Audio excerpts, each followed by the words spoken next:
Assalamualaikum warahmatullahi wabarakatuh. Salam sehat, hidup mahasiswa Indonesia.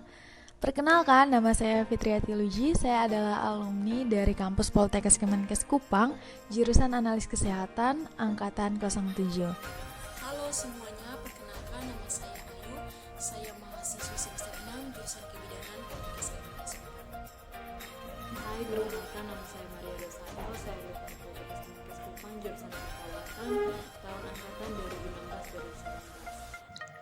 2016-2019. Halo, perkenalkan nama saya Kristina Waldetin Seto, alumni GISI angkatan ke-11. Halo teman-teman, perkenalkan nama saya Husul Lisini. Saya dari Prodi Teknologi Laboratorium Medis tingkat 3 semester 6 yang akan menghadapi UKAM pada bulan Agustus tahun 2026. Shalom, salam sejahtera bagi kita semua. Assalamualaikum warahmatullahi wabarakatuh. Om Swastiastu, Namo Buddhaya, salam kebajikan.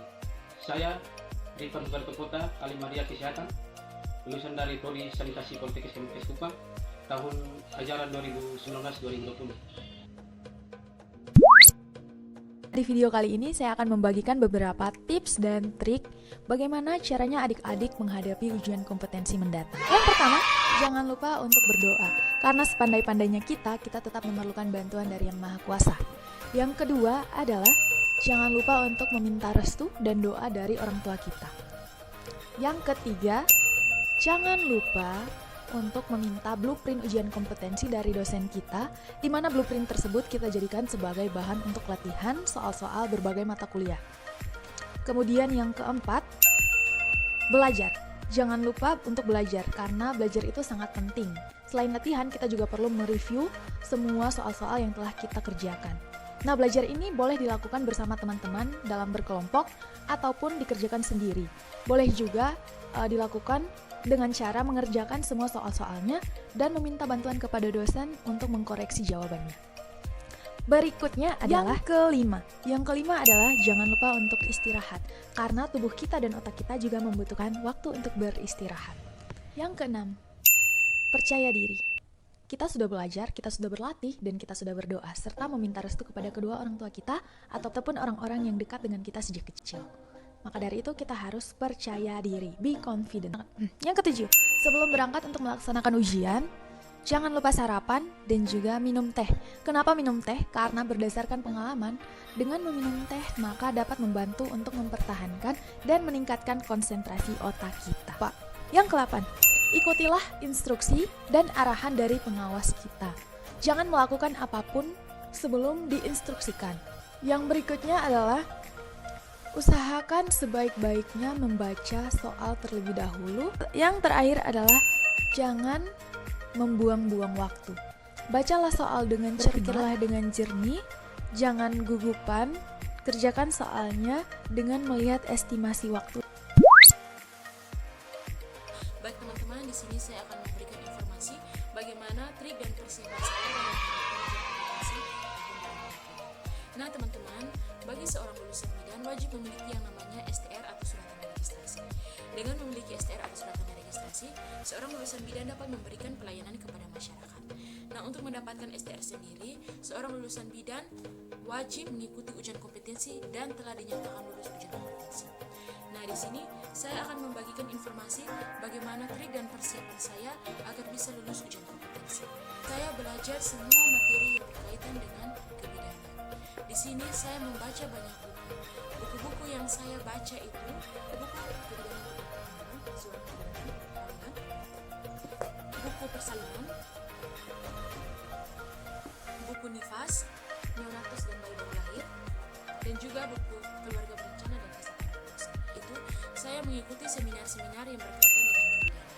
Nah, seminar-seminar ini saya ikut agar bisa menambah wawasan saya, sehingga pada saat ujian kompetensi saya bisa mengerjakan semua soal-soal. Itu saya melakukan pembelajaran kelompok. Nah, saya mengajak teman-teman saya untuk kita belajar kelompok. Nah, pada saat belajar kelompok kita itu saling bertukar pendapat dan saling memberikan informasi.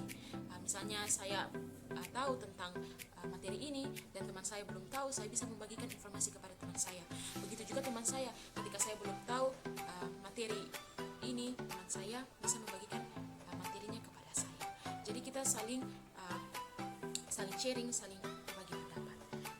saya latihan soal ujian kompetensi, terutama soal-soal ujian kompetensi tahun-tahun sebelumnya. Nah, saya mendapatkan soal-soal ujian kompetensi tahun-tahun sebelumnya. Saya melihat mana yang lebih dominan, soal-soal mana atau materi-materi mana yang lebih cenderung muncul pada saat ujian kompetensi. Saya banyak memperdalam materi-materi tersebut, dan saya juga melihat misalnya saya memiliki kelemahan pada materi ini atau saya belum mampu pada materi ini, berarti saya harus memperdalam materi tersebut. Jika saya sudah memahami materi yang lain, berarti saya tetap belajar lagi sehingga saya banyak mendapatkan informasi dan pengetahuan. Saya mengikuti yang namanya tryout kompetensi, ujian kompetensi. Nah, tryout sendiri memberikan kepada kita soal-soal atau kita uji coba. Jadi teman-teman, dengan tryout kita melatih gambaran soal-soal dan gambaran soal tentang ujian kompetensi. Jadi dengan tryout kita bisa melihat atau kita bisa tahu bagaimana kemampuan kita tentang ujian kompetensi yang akan datang. Nah, dengan tryout sendiri itu bisa memacu kita agar lebih semangat lagi belajar untuk menghadapi ujian kompetensi. Nah, ketika kita belajar, ketika kita sudah mempersiapkan diri dengan baik dan matang, kita juga harus bawa semuanya dalam doa biar semua apa yang telah kita baca, setelah kita persiapkan boleh berjalan dengan baik dan benar. Di sini saya mau berbagi sedikit bagaimana tips dan trik sebelum atau menjelang UKOM nanti. Buat adik-adik yang sudah menerima UKOM, wajib nonton ini agar bisa mengetahui bagaimana tips dan triknya seperti apa. Tipsnya yang pertama itu adalah adik-adik wajib menyiapkan diri. Menyiapkan diri di sini seperti berdoa, belajar, ataupun menjaga kesehatan adik-adik agar tidak sampai jatuh sakit. Nah, yang kedua adalah sebelum kita UKOM itu kita akan diarahkan atau diwajibkan mengikuti bimbel. Nah, fungsi bimbel di sini adalah adik-adik akan diarahkan atau diajarkan apa saja yang akan dipersiapkan sebelum UKOM. Waktunya seperti apa, materinya untuk kita mengikuti UKOM, apa yang harus kita pelajari itu seperti apa, soal-soalnya seperti apa. Terus setelah kita mengikuti bimbel setiap hari mengerjakan soal yang diberikan oleh dosen setiap hari, kita akan dilatih agar bisa tepat waktu saat mengerjakan soal nanti. Yang berikut tryout. Adik-adik wajib sekali mengikuti tryout UKOM, karena tryout itu adalah sebagai bahan evaluasi buat adik-adik sekalian sebelum mengikuti UKOM nanti. Kenapa bahan evaluasi? Karena di situ adik-adik akan mengevaluasi diri sendiri. Kira-kira saat tryout UKOM pertama saya sudah kompeten atau tidak? Kenapa tidak? Kita harus belajar dari kesalahan kita di tryout yang pertama agar tryout yang berikut dan sampai hari H atau UKOM nanti adik-adik tidak perlu takut atau tidak perlu ragu-ragu saat mengerjakan soal. Nah, yang berikut setelah tryout, jeda waktu tryout UKOM dan UKOM itu kurang lebih sekitar beberapa minggu. Nah, jeda waktunya itu untuk apa? Untuk mengevaluasi diri kita. Kesalahan kita itu di bagian mana pada saat tryout sebelumnya. Nah, agar saat UKOM nanti itu yang seperti saya sudah bilang, adik-adik tidak perlu takut ataupun ragu saat mengerjakan soal. Nah, triknya di sini adalah bagaimana siasat agar tidak kehilangan banyak waktu saat mengerjakan soal di hari H nanti. Karena soal yang diberikan itu 180 butir soal dan waktu yang diberikan itu 180 menit. Artinya satu soal diberikan waktu 1 menit. Nah, bagaimana tipsnya agar adik-adik atau triknya agar adik-adik tidak kehilangan waktu yang banyak adalah lihat pada menit pertama. Kalau misalnya adik-adik pada waktu 5 menit pertama adik-adik mengerjakan soal sudah tepat waktu atau agak sedikit lebih waktunya, berarti adik-adik wajib mengejar sampai pas waktunya 5 menit. Nah, kalau misalnya 5 menit berikutnya adik-adik lihat lagi di jam dinding yang tertera di atas. Kalau misalnya waktunya sudah pas, adik-adik perlu belajar lagi agar waktunya bisa tepat. Setelah mensiasat waktu, adik-adik wajib latihan mengerjakan soal. Nah, latihan mengerjakan soal di sini seperti satu soal adik-adik wajib mengerjakan 1 menit saja itu waktu yang diberikan untuknya. Nah, yang berikut adalah pada saat UKOM, apa yang akan dilakukan pada saat UKOM nanti. Nah, pada saat UKOM itu adik-adik yang sangat wajib adalah berdoa, karena pada saat belajar itu sudah dilakukan pada saat bimbel ataupun pada saat kuliah. Nah, pada saat UKOM ini adik-adik hanya perlu mengingat apa yang sudah dipelajari. Pada saat prakteknya itu seperti apa, SOP yang sudah diberikan oleh para dosen itu seperti apa, itu yang perlu adik-adik pelajari. Karena pada saat UKOM nanti tidak akan keluar soal-soal materi teori, itu tidak akan keluar, tapi yang akan lebih keluar atau 80% yang akan keluar itu adalah praktek.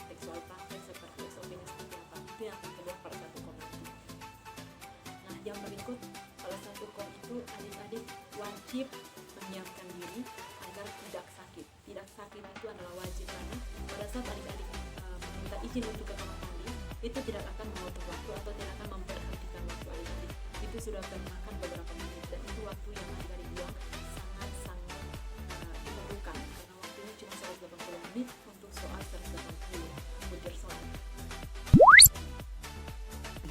Di Prodi Gizi, sebelum melaksanakan ujian kompetensi, kami dibagi dalam beberapa kelompok belajar, di mana dalam kelompok tersebut ada beberapa dosen dari mata kuliah gizi klinik, gizi masyarakat, gizi institusi, dan gizi pangan yang membantu dalam persiapan UKOM.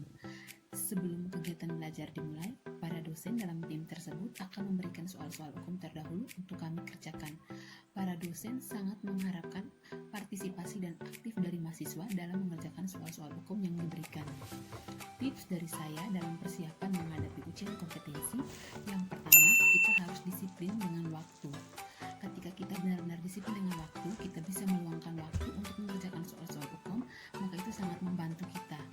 Selain itu juga, kita juga harus komitmen dengan para dosen ketika melaksanakan kelompok belajar. Di situ, kita akan mendapat banyak informasi dari para dosen yang mungkin selama kita kuliah, kita kurang mengetahuinya, maka dari situ kita akan mendapat kembali informasi baru tentang ilmu-ilmu gizi yang selama ini kurang kita dapat. Yang kedua, selain kita belajar bersama para dosen, kita juga bisa membantu kelompok belajar di luar jam belajar bersama para dosen. Itu juga sangat membantu kita untuk mengulang kembali atau membahas kembali materi-materi yang sudah kita bahas bersama para dosen. Selain itu juga akan membantu kita mendapatkan informasi baru dari teman-teman yang mungkin berbeda kelompok dengan kita. Yang ketiga, ketika mengikuti simulasi, kita benar harus memperhatikan setiap alur yang disampaikan oleh para dosen, karena itu merupakan pintu utama dalam mengerjakan soal-soal ujian kompetensi. Yang keempat, saat mengerjakan soal-soal ujian kompetensi, apabila masih ada jawaban yang ragu-ragu, kita tetap klik dan kita mengerjakan soal selanjutnya. Nanti jika masih ada waktu, kita dapat kembali ke soal yang kita rasa ragu-ragu dan membaca ulang dan memilih jawaban yang tepat. Yang kelima, jangan lupa berdoa sebelum menyelesaikan soal ujian kompetensi. Perlu teman-teman ketahui bahwa hampir 100% soal UKOM itu merupakan soal cerita. Jadi, menurut saya, tips yang pertama yaitu konsentrasi. Karena soal cerita, jadi harus konsentrasi yang tinggi sehingga tidak membuang-buang waktu untuk membaca soal secara berulang-ulang. Kemudian yang kedua, ketika teman-teman menghadapi soal yang dirasa sulit, jangan stuck pada satu soal saja. Dilanjutkan untuk membaca soal-soal lain yang dirasa lebih mudah daripada soal yang sebelumnya, sehingga tidak membuang-buang waktu untuk stuck di satu soal saja. Yang ketiga, jangan lupa belajar. Tips-tips mengenai ujian kompetensi teman-teman. Yang pertama, teman-teman harus mulailah belajar secara mandiri yang berkaitan dengan materi-materi yang selama ini teman-teman tidak sukai. Yang kedua, teman-teman harus memang belajar kelompok dengan teman-teman lain untuk persiapan uji kompetensi nanti. Yang ketiga, teman-teman harus mengikuti bimbel yang diberikan oleh para setiap dosen, karena materi yang diberikan oleh para setiap dosen itu hampir 80-90% keluar di uji kompetensi nanti. Kemudian, teman-teman harus mengikuti tryout yang dipersiapkan oleh pelaksana uji kompetensi, karena itu adalah salah satu gambaran untuk teman-teman tahu bahwa mudah atau sulitnya uji kompetensi pada saat yang akan dilakukan. Kemudian, teman-teman harus belajar membuat soal studi kasus untuk teman-teman menjawab dalam waktu 1 menit. Mungkin itu sedikit dari saya. Sekian dan terima kasih. Nah, itulah beberapa tips dan trik berdasarkan pengalaman saya dalam mengerjakan ujian kompetensi. Semoga bermanfaat bagi adik-adik semua. Terima kasih karena sudah mendengarkan dan sudah menonton. Dan semoga Terima kasih. Terima kasih. Assalamualaikum warahmatullahi wabarakatuh. Terima kasih. Wassalamualaikum warahmatullahi wabarakatuh.